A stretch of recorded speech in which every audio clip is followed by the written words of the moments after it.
কুয়াকাটা বাংলাদেশের দক্ষিণ পশ্চিমাঞ্চলের একটি শহর ও পর্যটন কেন্দ্র। 18 কিলোমিটার দৈর্ঘ্যের সৈকত বিশিষ্ট কুয়াকাটা বাংলাদেশের অন্যতম নৈসর্গিক সমুদ্র সৈকত, যা পর্যটকদের কাছে সমুদ্রকন্যা হিসেবে পরিচিত।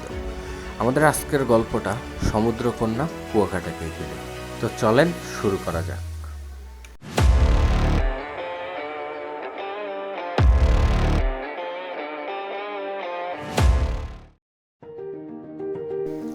আমাদের যাত্রা শুরু হয় ঢাকা শহরের সদরঘাট লঞ্চ টার্মিনাল থেকে, সরাসরি বরিশালের উদ্দেশ্যে।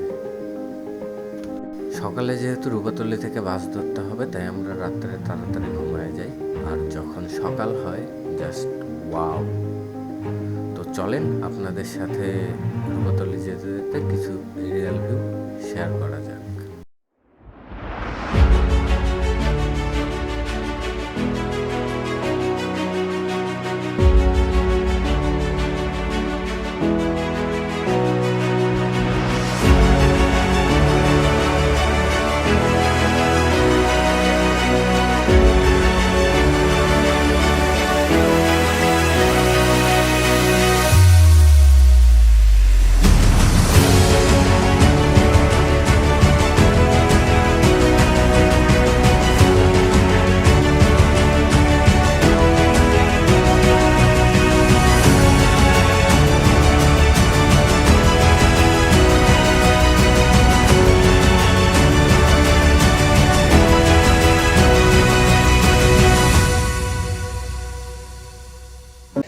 আচ্ছা, আমরা কই যাই এখন? কুয়াকাটা দেখে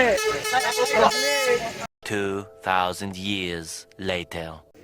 ওকে, অ্যাট লাস্ট আমরা কুয়াকাটা এসে পৌঁছে এলাম। আর ভাগনারা অলরেডি রিসিভ করতে চলে আসলো। আর যেহেতু চলে আসলাম এত কষ্ট করে, সো এখন আর ব্লগটা কন্টিনিউ করব না। এখন সরাসরি যাব, একটু রেস্ট নেব, দেন ব্লগ কন্টিনিউ হবে। So stay tune with us. দেখা হচ্ছে আবার ইনশাআল্লাহ অতি শীঘ্রই। ওকে, ওয়েলকাম ব্যাক এগেইন। সো এখন আমাদের গন্তব্য হচ্ছে 3 নদীর মোহনা অ্যাট ফার্স্ট। দেন ওখান থেকে আসার পথে যা কিছু পারি আপনাদের সাথে অবশ্যই শেয়ার করব। সো চলেন এখন একদম 3 নদীর মোহনায় যাওয়া যাক এবং আপনারা রিয়েল ভিউ এনজয় করেন। তো এখন গন্তব্য কই? 3 নদীর মোহনা। সো দেখা হচ্ছে সেখানে গিয়ে ইনশাআল্লাহ।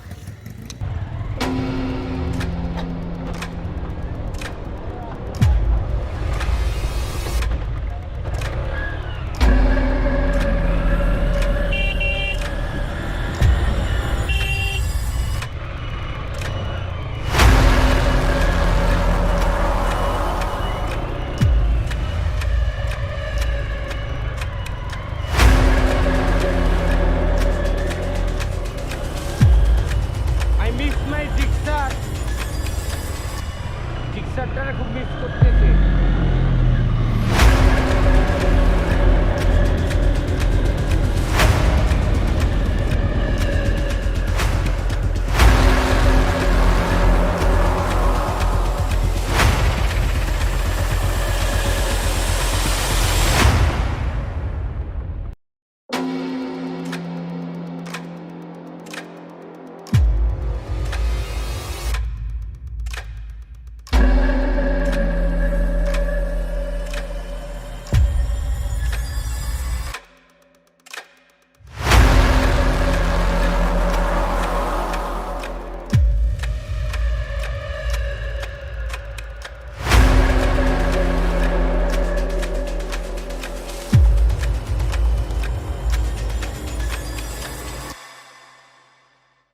আশেপাশের যে অবস্থা আপনারা হয়তো দেখতেছেন বা না, কিন্তু জানি না সূর্যাস্ত দেখতে পারবো কিনা।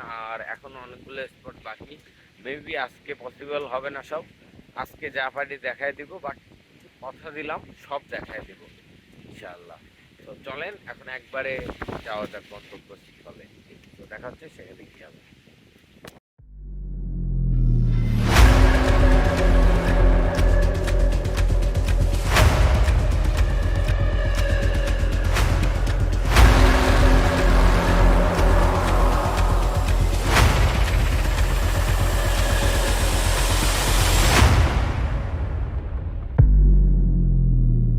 ওকে, সো অ্যাট লাস্ট আমরা 3 নদীর মোহনায় চলে আসলাম।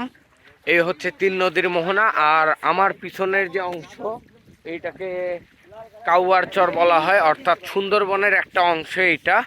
আর আমার পিছনের এই এরিয়াটা হচ্ছে এখন সংরক্ষিত এরিয়া হিসেবে দেয়া আছে, বাট আমরা একটু পারমিশন নিয়ে আর কি ভিডিওটা করার উদ্দেশ্যে আসছিলাম। সো দেন, আর আপনারা যদি কেউ আসেন অবশ্যই হেঁটে হেঁটে আসবেন। আমরা বাইক নিয়ে আসছি কিন্তু আমরা একদম সমুদ্রের ভিতর চালায় আসছি। সো দ্যাটস ওয়াই আমাদের আশা। তো চলেন একটু এরিয়াল শট দেখে আসা যাক।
আই হোপ আপনাদের 3 নদীর মোহনার ভিডিওটা ভালো লাগছে, অর্থাৎ এরিয়াল ভিউটা। আর তার পাশাপাশি আমি আপনাদেরকে লাল কাঁকড়ার বীজটা যতটুকু সম্ভব দেখাইছি ড্রোনের মাধ্যমে। আর এমনিতেও আপনারা সিনেমেটিক শট দেখবেন, অবশ্যই দেখবেন। সো এখন আর কথা বাড়াবো না, এখন একদম লাল কাঁকড়ার বিচে গিয়ে আপনাদের কিছু সিনেমেটিক শট দেখাবো। বাট বলে রাখি, মেবি লাল কাঁকড়া দেখাতে পারবো না, বিকজ তারা মানুষের চলাচলের শব্দ শোনা মাত্র তারা গর্তে লুকায় পড়ে। আর আমি এখন যে এইখানটায় দাঁড়ায় আছি এইখানটাতেও লাল কাঁকড়া থাকে, একটু আগে একটা বেরিয়েছিল, বাট আনফর্চুনেটলি দেখাতে পারি নাই। ওকে, সো দেখা হচ্ছে একদম লাল কাঁকড়ার বিচে গিয়ে ইনশাআল্লাহ।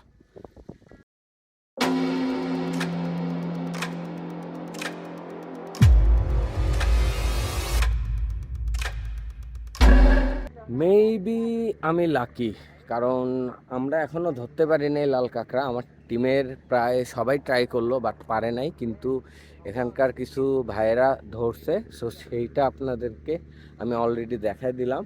আই হোপ আপনাদের ভালো লাগছে। আর এইটাই হচ্ছে সেই লাল কাঁকড়ার বীজ। আর রিসেন্টলি এইখানটায় আপনারা জানেন না হয়তো, কচ্ছপ আসে এবং কচ্ছপ ডিম দেয়। সো যার কারণে এরিয়াটা ব্যারিকেড দেওয়া আছে। সো যদি আপনারা বাইক নিয়ে আসেন অবশ্যই পারমিশন নিয়ে আসবেন। তো দেখা হচ্ছে এখন আপনাদের সাথে একবারে লেবুর চর বা লেম্বুর চর, আর এইটার হিস্ট্রি ওখানে গিয়ে বলবো ইনশাল্লাহ। সো চলেন যাওয়া যাক। মাঝে মধ্যে কপাল যেরকম ভালো হয় তেমনি কপাল খারাপও হয়। তার বাস্তব উদাহরণ হচ্ছে সূর্যাস্ত। ভাবছিলাম যে সূর্যাস্তটা আপনাদের সাথে শেয়ার করব, কিন্তু আনফর্চুনেটলি আজকে হলো না, জাস্ট বিকজ ওয়েদার তো দেখলেন অলরেডি মেঘ পড়ে গেছে। আর মেঘ পড়ার কারণে সূর্য ডুবছে এবং তার কারণে আর কিছু দেখাতে পারলাম না। আর ভাবছিলাম যে লেম্বুর চটটা আপনাদেরকে আজকে দেখাবো, কিন্তু আজকে দেখানো পসিবল হচ্ছে না। বাট ভিডিও কন্টিনিউ হবে আগামীকালকে আর একবার। আপনারা অলরেডি দেখলেন যে আমরা সূর্যাস্ত দেখানোর পারফেক্ট যেই প্লেস, অর্থাৎ লেম্বুর চর এবং লাল কাঁকড়ার বীজ যেটা আছে, অর্থাৎ এই পাশে লাল কাঁকড়ার বীজ, তার পিছনে পড়তেছে আপনার সুন্দরবনের অংশ। আর আমার পিছনে এইটা কোন side I don't know, but তার মাঝখান থেকে আপনারা সূর্যাস্ত প্রপার দেখতে পারবেন। আমি এর আগে যতবার আসছি আমি ট্রাই করছি, বাট লাকিলি প্রায় 17 নাম্বার বার গিয়ে আমি সূর্যাস্ত প্রপারভাবে দেখতে পারছিলাম। ভাবছিলাম যে আজকে পাবো, বাট আমি অতটাও লাকি না, যার কারণে আপনাদের সাথে সূর্যাস্ত শেয়ার করতে পারলাম না।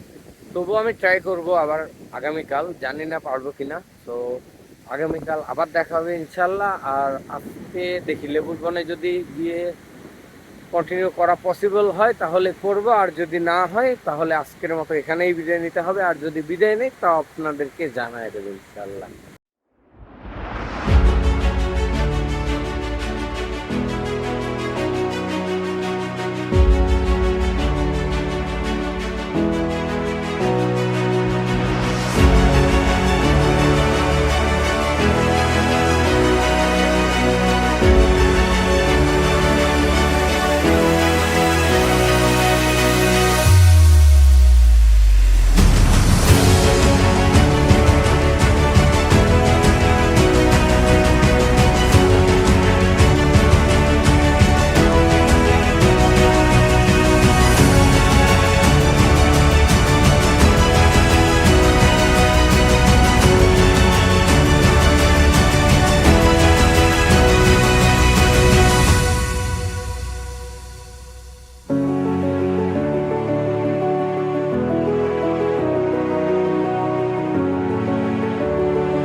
কন্ডিশন তো দেখলেন, জানি না কতটুকু কি দেখাইতে পারলাম না পারলাম, বা আমি সূর্যাস্তর সময় থাকতে পারলেও সূর্যোদয়ের সময় যাই নাই। আর আজকের ওয়েদার তো আপনারা জানেনই, বৃষ্টি, প্রচণ্ড বৃষ্টি, আর তার মধ্যে আমিও যাইনি। যতটুকু আমার টিম পারছে তারা ট্রাই করছে দেয়ার, সো ড্রোন শটগুলো মিস হয়ে গেছে, বাট ব্যাপার না, নেক্সট ইনশাল্লাহ আবার আসবো। সো তখন আরেকবার কন্টিনিউ করা হবে, তখন আপনাদের সাথে পুরা কুয়াকাটা এক্সপ্লোর করা হবে ইনশাল্লাহ। তো আজকের মতো এখানেই বিদায় নিচ্ছি, দেখা হবে নতুন আরেকটি ভিডিওতে ইনশাল্লাহ। আর আমার জন্য দোয়া রাখবেন যাতে তাড়াতাড়ি সুস্থ হয়ে আনি। আল্লাহ হাফেজ।